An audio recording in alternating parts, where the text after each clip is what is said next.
Discussion is provided. Context discusses the installation and components of an electrical system, specifically focusing on a new metering panel for a building and provided images. Question: explain the image in detail. The image you provided is a single-line diagram of an electrical system, specifically focusing on a new metering panel installation. Let's break down the components and their functions. Main components. 1. Upgraded overhead supply. This indicates that the incoming power supply is coming from overhead lines and has been upgraded. 2. Authority incoming power supply. This likely refers to the power supply provided by the local electricity authority. 3. New metering panel. This is the central focus of the diagram. It's a metal-clad panel designed for outdoor use, IP56 rating, and built to withstand harsh conditions, weatherproof, lockable, vandal-proof. It houses the metering equipment, including the meter itself, and potentially other monitoring devices. 4. Authority meter panel. This is the panel where the electricity authority's meter is located. It's typically owned and maintained by the authority. Diagram interpretation. Power flow. The diagram shows the power flow from the upgraded overhead supply to the new metering panel. The power then passes through the authority's meter panel before being distributed to the load, which is not shown in detail in this diagram. Metering. The new metering panel incorporates the authority's metering facilities, meaning that the electricity consumption is measured at this point. Protection.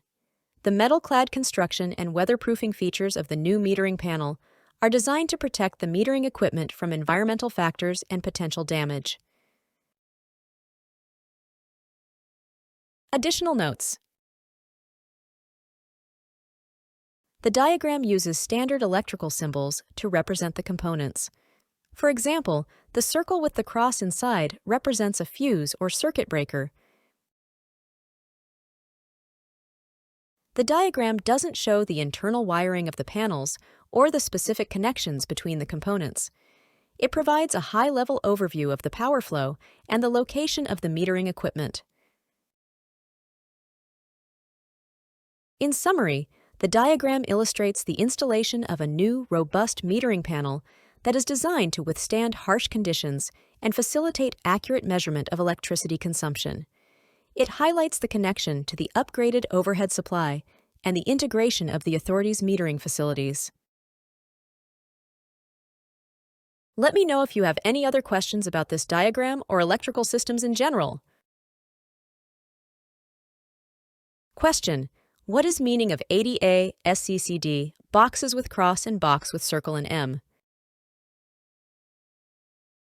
80A. This indicates the current rating of the circuit breaker or fuse connected to the supply authority meter panel. In this case, it can handle up to 80 amperes of current. SCCD. SCCD stands for Supply Capacity Control Device. It's a protective device, usually a circuit breaker, installed to limit the amount of current that can be drawn from the supply. This prevents overloading the supply network and potential damage to equipment. Boxes with cross. These typically represent fuses or circuit breakers.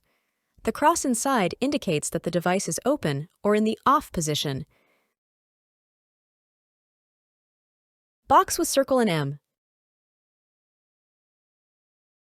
This likely represents the meter installed by the electricity authority. The M probably signifies meter. Overall, the diagram shows an upgraded overhead power supply connected to a new metering panel. The metering panel includes the authority's meter and a circuit breaker, SCCD, to control the current flow.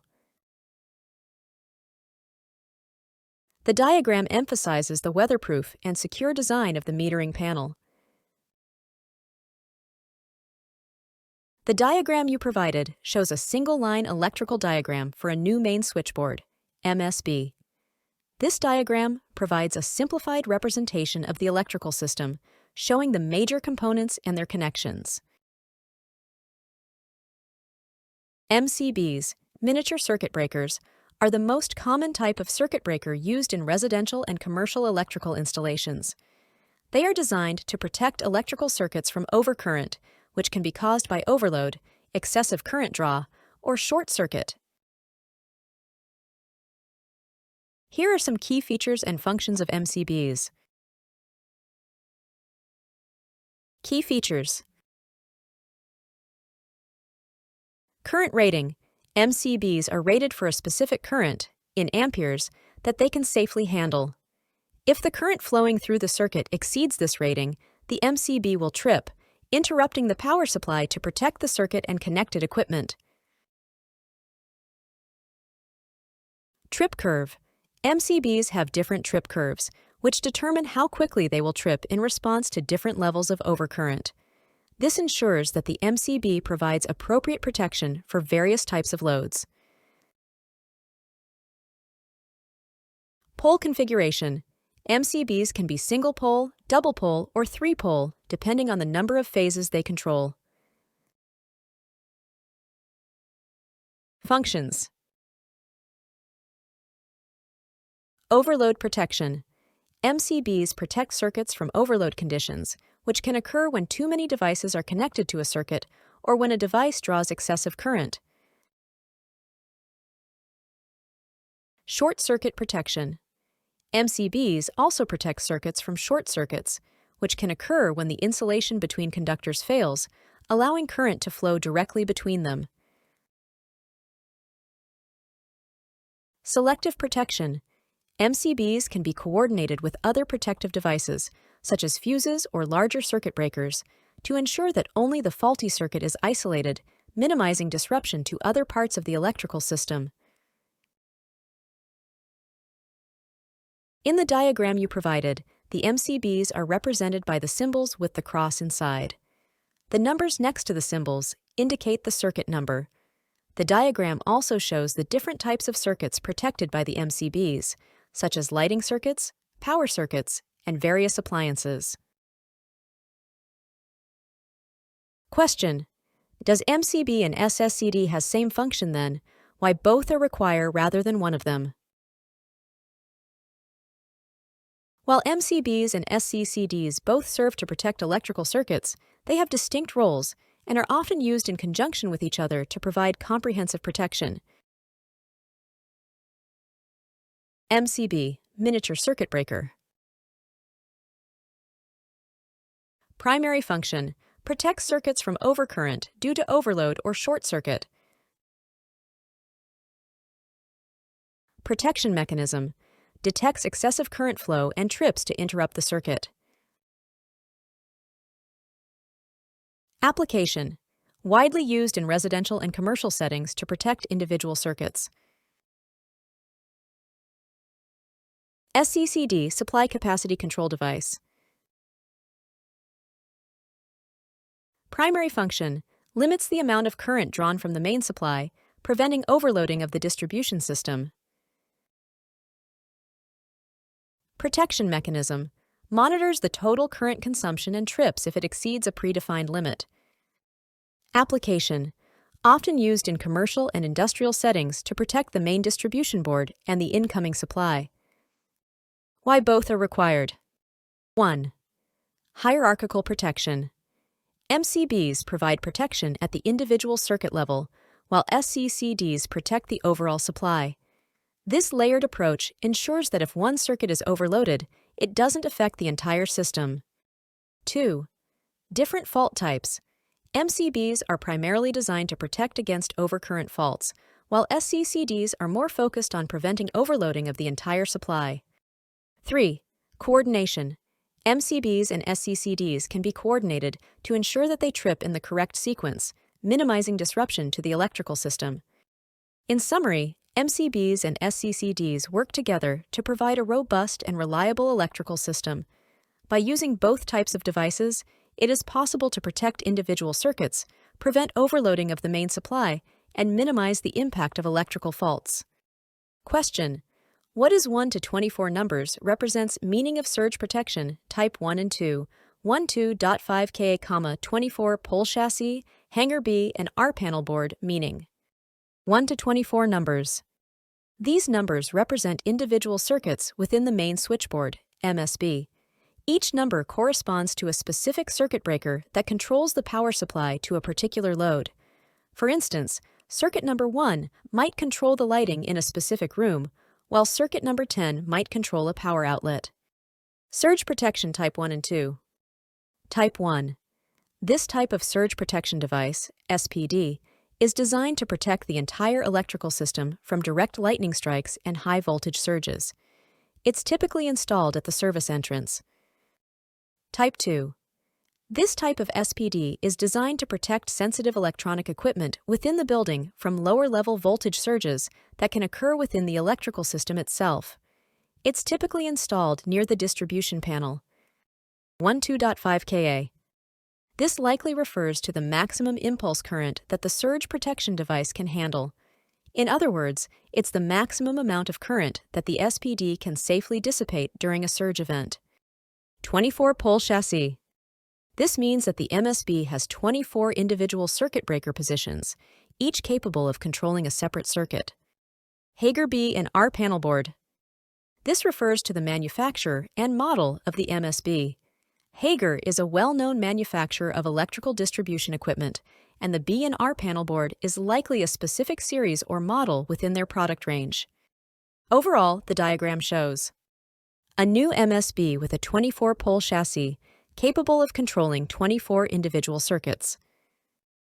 A surge protection device, SPD, installed to protect the system from voltage surges. Various circuits, including lighting, power outlets, appliances, and external equipment. The diagram you provided is a single-line electrical diagram, which is a simplified representation of an electrical system. While it provides a good overview of the components and their connections, it lacks some specific technical details that would be helpful for a more comprehensive understanding. Question: which technical information is missing in this diagram? Missing technical information. 1. Circuit breaker ratings. The diagram doesn't specify the current ratings of the individual circuit breakers. This information is crucial for determining the capacity of each circuit and selecting appropriate devices. 2. Cable sizes and types. The diagram doesn't indicate the sizes and types of cables used for the various circuits. This information is important for ensuring safe and efficient power distribution. 3. Earth fault protection. The diagram doesn't show any indication of earth fault protection devices, for example, residual current devices or RCDs. These devices are essential for safety and should be included in the design. 4. Surge protection device specifications. While the diagram mentions a surge protection device, SPD, it doesn't provide specific details about its rating, type, or manufacturer. This information is crucial for selecting the appropriate SPD for the application. 5. Power supply details. The diagram doesn't provide information about the incoming power supply, such as the voltage and phase configuration. This information is essential for designing and configuring the electrical system. 6. Equipment ratings. The diagram doesn't specify the power ratings of the various equipment connected to the circuits. This information is important for selecting appropriate circuit breakers and cables. Additional information that could be helpful. Manufacturer's data sheets. Referencing the specific data sheets for the MCBs, SPDs, and other equipment can provide detailed technical information, including ratings, dimensions, and installation instructions. Local electrical regulations. Adhering to local electrical regulations and standards is crucial for ensuring safety and compliance. Referencing the relevant regulations can provide additional guidance on design and installation requirements.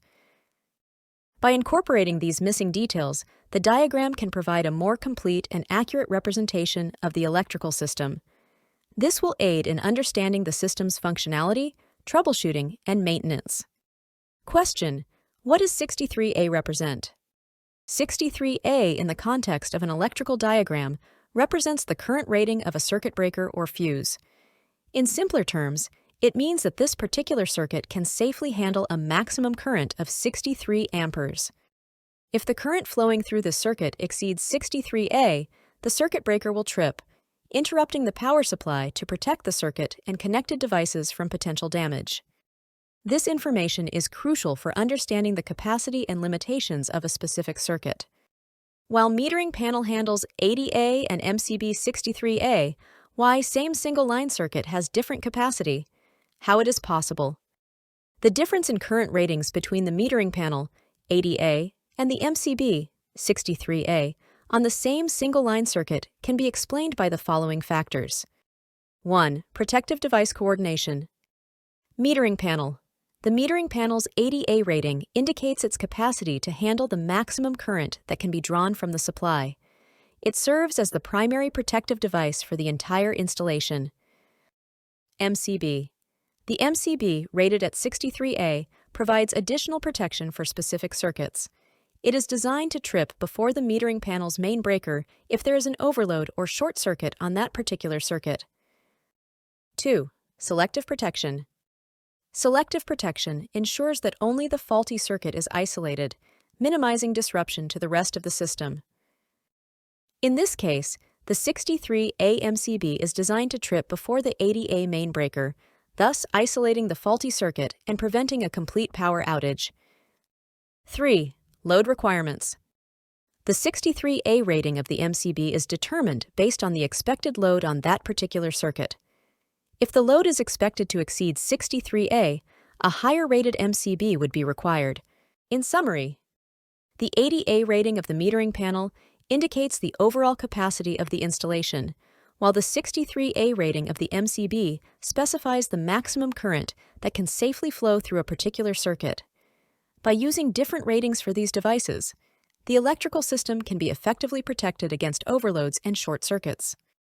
Question: rating of the MCB is determined based on the expected load on that particular circuit. How to determine load on particular circuit? Determining the load on a particular circuit involves calculating the total power consumption of all the devices connected to that circuit. Here's a step-by-step guide. 1. Identify the devices.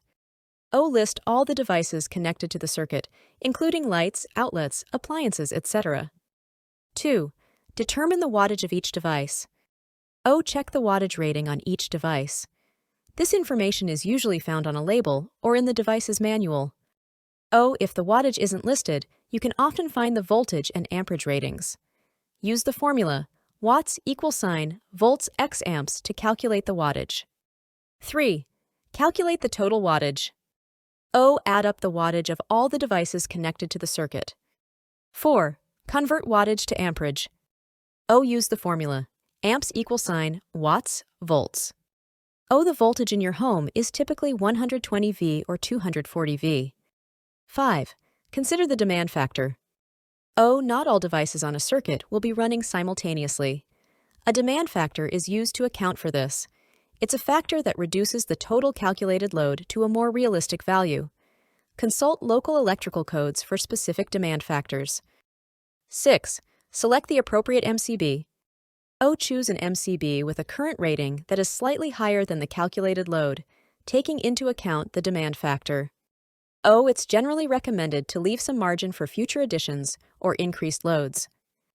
Example: let's say a circuit has the following devices: 5x60W light bulbs, a 1000W microwave, a 1500W kettle. Total wattage = 5*60 plus 1000 plus 1500 = 3300W. Assuming a 120 V supply, the current draw would be amps = 3300W, 120 V = 27.5 A. Considering a demand factor of 0.8, typical for residential loads, the adjusted current would be adjusted amps = 27.5 A * 0.8 = 22 A. In this case, a 30A MCB would be suitable for this circuit. Important notes. Always consult local electrical codes and regulations for specific guidelines and requirements. It's recommended to have an electrician assess your electrical system to ensure proper sizing and safety. Avoid overloading circuits, as this can lead to overheating, fire hazards, and tripped circuit breakers. By following these steps and considering the factors mentioned above, you can accurately determine the load on a particular circuit and select the appropriate MCB to ensure safe and efficient operation. Question: explain the external security lighting circuit in detail, why it has provided separately. The external security lighting circuit is likely separate from the other lighting circuits for several reasons. 1. Security considerations. Independent control. Having a separate circuit allows for independent control of the security lights, ensuring they can be activated or deactivated as needed, regardless of the status of other lighting circuits. Enhanced security. In case of a power outage or other emergency, the security lights can remain operational, providing essential illumination for surveillance and deterring intruders. 2. Power requirements. Dedicated circuit. Security lights often require higher power ratings compared to regular indoor lighting. A separate circuit ensures that they have adequate power supply without affecting other circuits. 3. Timing and automation. Time-based control. Security lights may be programmed to turn on and off automatically at specific times, such as dusk and dawn. A separate circuit allows for precise timing and automation of these functions. Sensor-based control.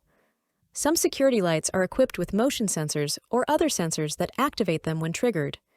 A separate circuit facilitates this type of automated control. 4. Maintenance and troubleshooting.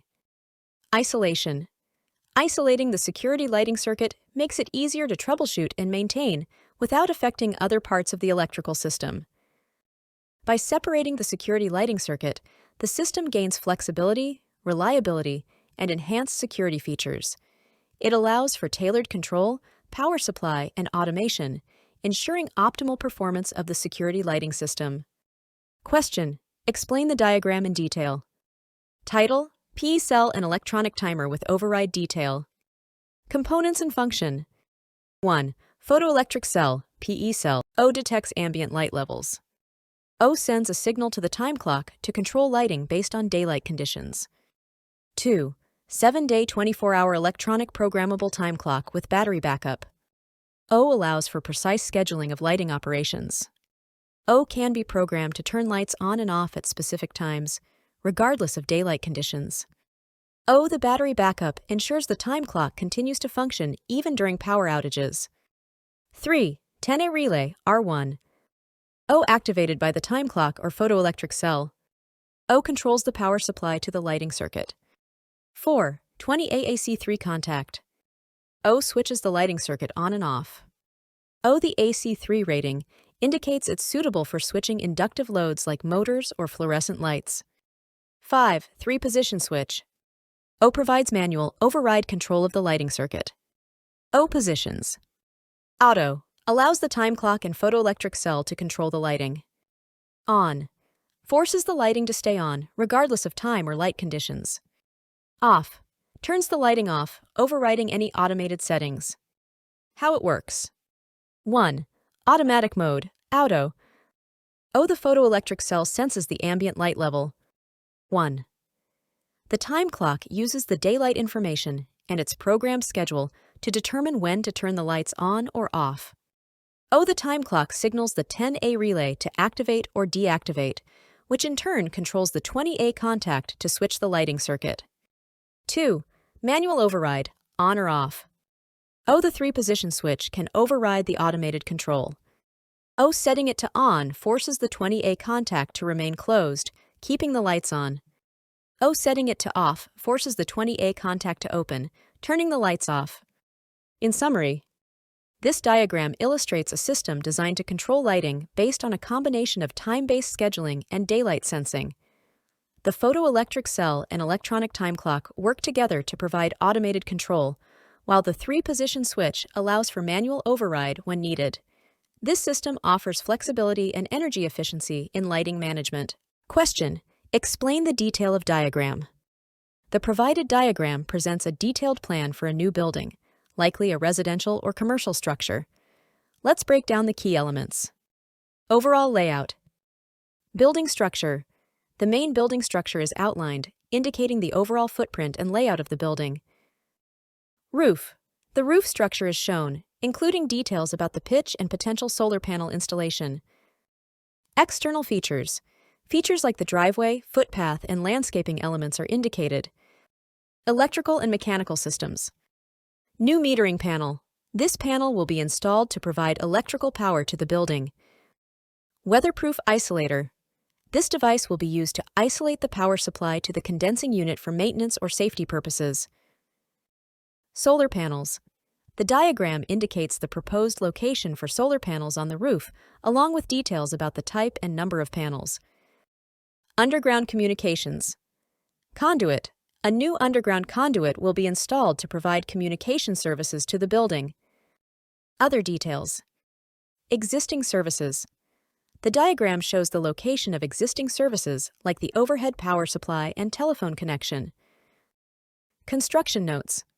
Various notes and labels provide additional information about specific aspects of the design, such as the type of materials, dimensions, and installation requirements. In summary, based on the diagram provided, here's a breakdown of the solar system installation. Number of solar panels. The exact number of solar panels is not explicitly mentioned in the diagram. However, it states that 425 WW solar panels to be provided from Tier 1 manufacturer. This suggests that the number of panels will be determined based on the specific power output requirement and available roof space. Installation. Roof mounted. The solar panels will be mounted on the roof of the building. Mounting brackets.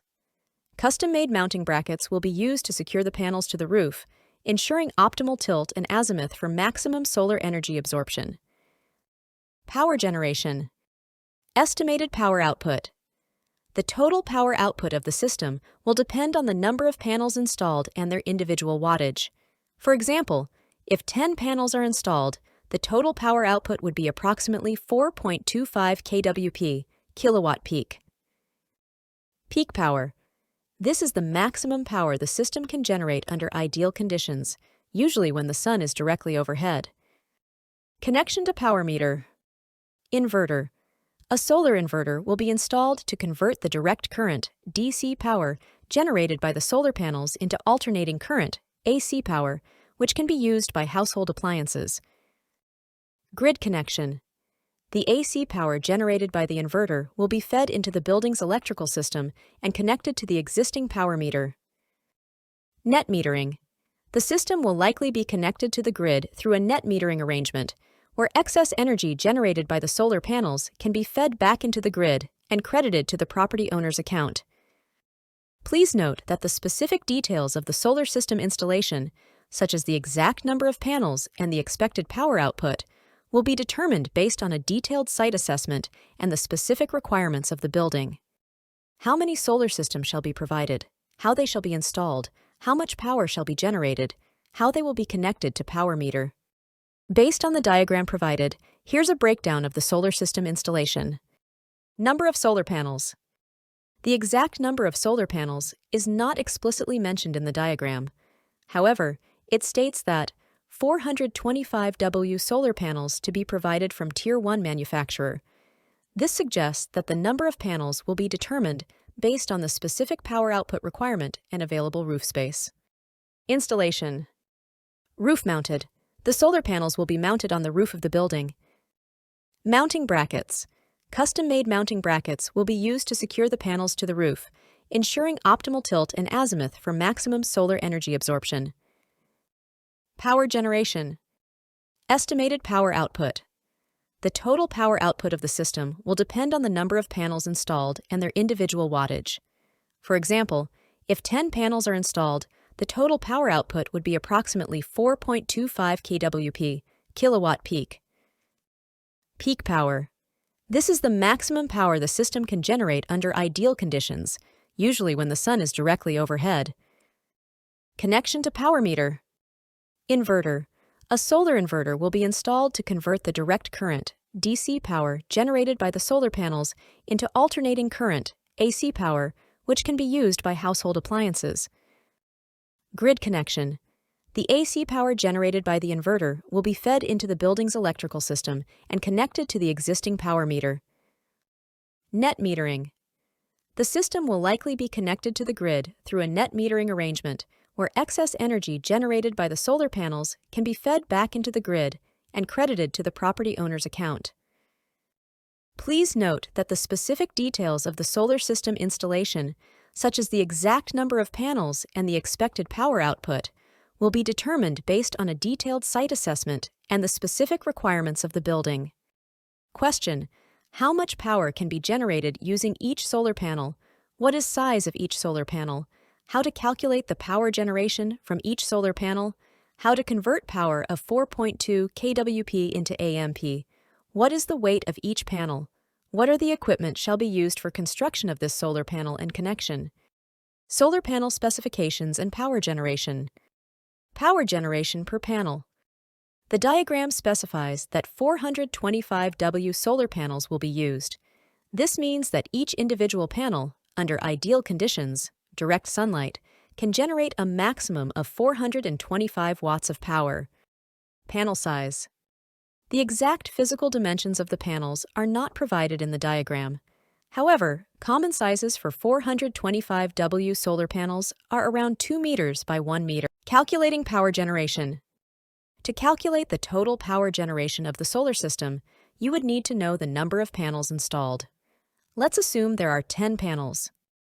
Total power generation, =, number of panels, * power per panel. Total power generation, =, 10 panels, * 425 W panel =, 4,250 W, or 4.25 kWp. Converting power to amps. To convert power, watts, to current, amps, we need to know the voltage of the system. Assuming a standard 12 VDC system, amps =, watts, volts. Amps =, 4,250 W, 12 V, 354.17 amps. However, this calculation is not accurate for a solar power system. Solar panels typically produce DC power, which is then converted to AC power by an inverter. The inverter's output voltage and current will depend on the specific inverter model and the grid voltage. Panel weight. The weight of a solar panel can vary depending on the specific model and manufacturer. However, a typical 425 W solar panel can weigh around 25 kilograms. Equipment for installation and connection. 1. Solar panels, the 425 W solar panels themselves. 2. Mounting system. This includes brackets, rails, and hardware to securely attach the panels to the roof. 3. Inverter. Converts DC power from the panels to AC power compatible with the grid. 4. DC cables. Connect the solar panels to the inverter. 5. AC cables. Connect the inverter to the main electrical panel. 6. Circuit breaker. Protects the solar system. 7. Meter. Measures the energy generated by the solar system. 8. Tools, screwdrivers, drills, wrenches, etc. Installation process. 1. Site preparation. Clean the roof surface and ensure it can support the weight of the solar panels. 2. Mounting system installation. Install the mounting system, ensuring it is securely fastened to the roof. 3. Panel installation. Mount the solar panels to the mounting system. 4. Wiring. Connect the solar panels to the inverter using DC cables. 5. Inverter installation. Install the inverter and connect it to the main electrical panel using AC cables. 6. Electrical connections. Connect the circuit breaker and meter to the inverter and the main panel. 7. System testing. Test the system to ensure it is functioning properly. It's important to note that solar panel installation is a specialized task. It's recommended to hire a qualified solar installer to ensure a safe and efficient installation. Question: what is the size of inverter is used in diagram? Convert the amp for 5 solar panel having different capacity of inverter.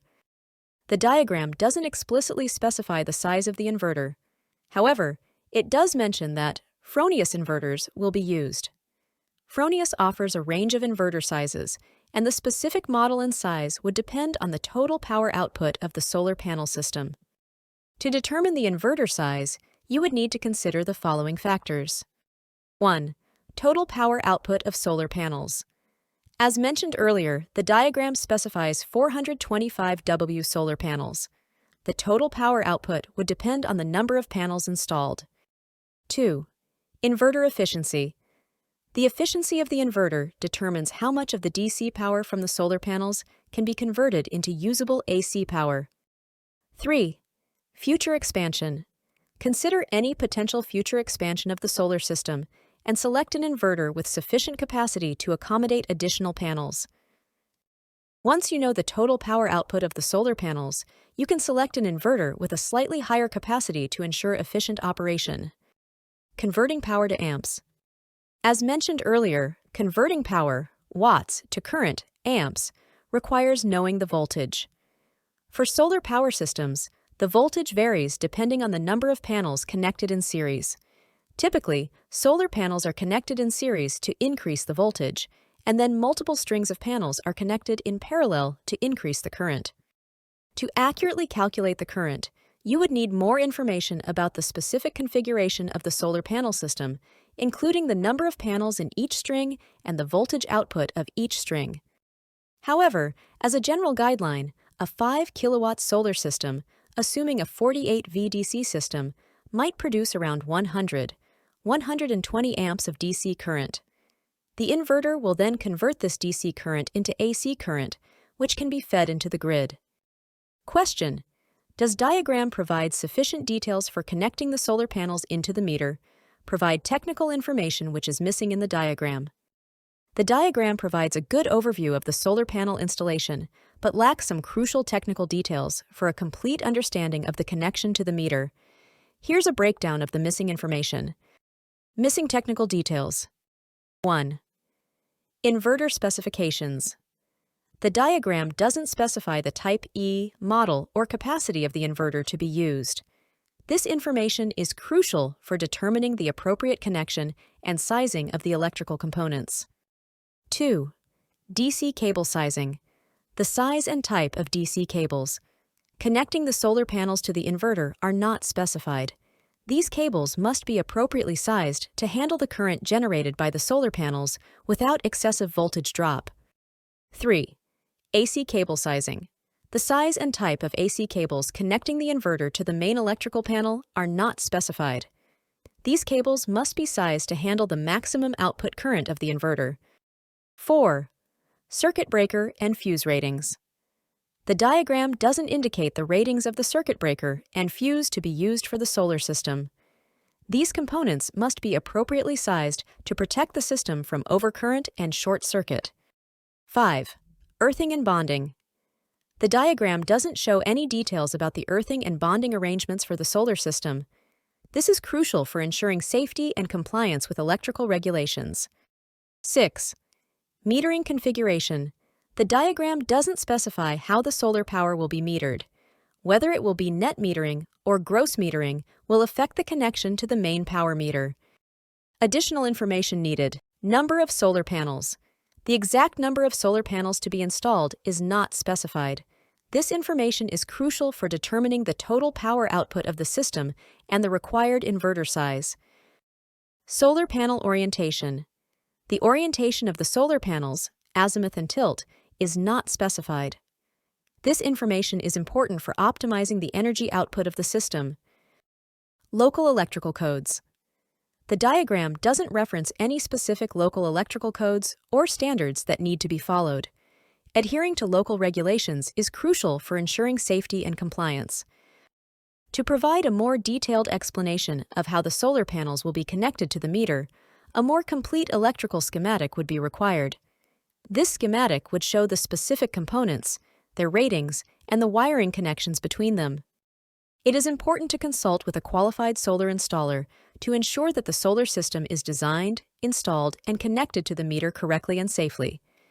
They will be able to provide the necessary technical information and ensure compliance with local regulations. Question: what does 30 AMPCU and 18 AMSCU stand for? The abbreviations 30 AMPCU and 18 AMPCU likely refer to circuit breaker units with specific current ratings. 30 AMPCU. This indicates a circuit breaker unit that is designed to handle a maximum current of 30 amperes. 18 AMPCU.